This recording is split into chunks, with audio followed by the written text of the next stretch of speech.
Zoro is one of the most overrated characters, but also he's so underrated at the same time.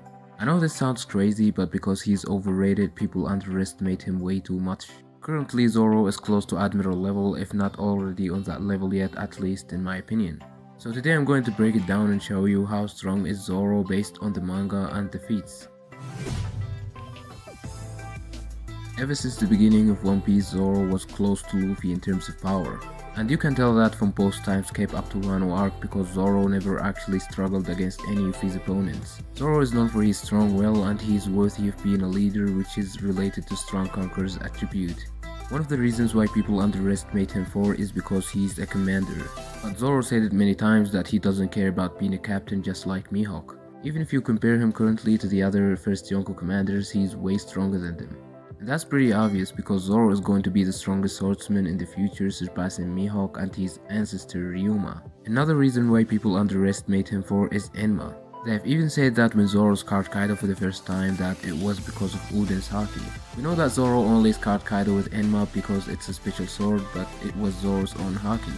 Also, I've argued with people who said that Kaido didn't acknowledge Zoro as a strong opponent. But it's not that easy to be in Kaido's list because Zoro at that time wasn't even close to any of Kaido's top 5. And let's be real about it, what Zoro did against Kaido is impressive to leave a scar with 25 to 30 broken bones.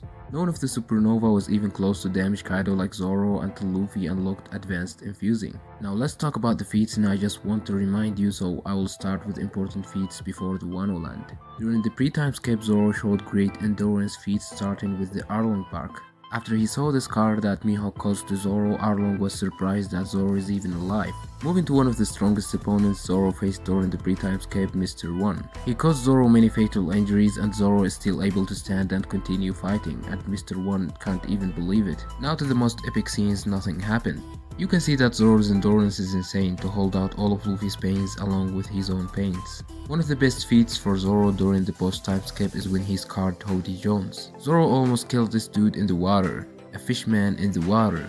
Now let's talk about Wano Feats because they are more important. Zoro defeated 3 supernova with almost no effort. He struggled at the beginning against Killer, but later he defeated him easily. And for Apu and Hawkins, they are not even close, especially Apu. As I said, Zoro never struggled to beat his opponents during the post-time skip, and the first time he go all out was against Kaido. Zoro's attacks are so powerful, and in Wano he has the 3rd strongest AP in the arc after Kaido and Luffy. I'm talking here about the feats, and I know that you are now thinking about Big Mom, but she only used Advanced Conqueror's infusing once to fold page 1, and Yamato did the same thing to ulti. Big Mom's AP should be relative to Luffy if she's using Haki, but to be honest, without Haki she's not even top 5 in Wano. Luffy said that Ryu is too shallow to damage Kaido, but Zoro with Ryu made Kaido dodge.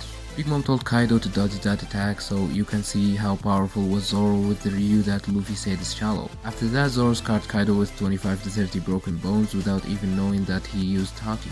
And Zoro down roof can use advanced infusing with full control, so he can do more damage to Kaido than the first time. Zoro's AP is really underrated because now he can use the most powerful Haki type according to Kaido. Before the Haki bloom, Zoro blocked one of the strongest attacks in the series by far, that's why he ended up with 30 broken bones. A lot of people try to downplay this feat by saying he did it for just 1 second. Kaido and Law are amazed about this even if it's for 1 second, so this feat is crazy in terms of defense. When it comes to endurance, again Zoro got insane feats like after blocking a combined attack from 2 Yonkos, he's still able to help the supernova to get rid of Big Mom and Law can't even believe it. And then he scarred Kaido, so I know Zoro is overrated by some of his fans, but that doesn't mean he is weak. Zoro now can use 2 types of advanced Haki forms. One of them is which Kaido said only a handful of the very strongest can use.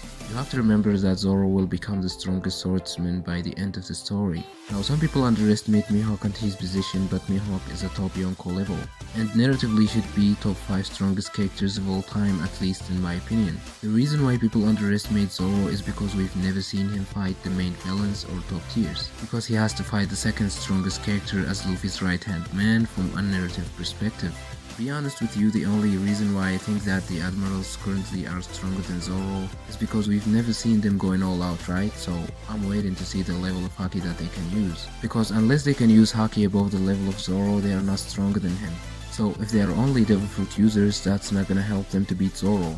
but I think they can use Haki types with high levels, and I'm waiting to see that. Nevertheless, I think Zoro is so close to them, if not equal in my opinion for now. It might seem weird to you, but to me I think that Zoro is really underrated for delusional reasons. That was it for today's video. I hope you enjoyed, guys, and see you in the next one.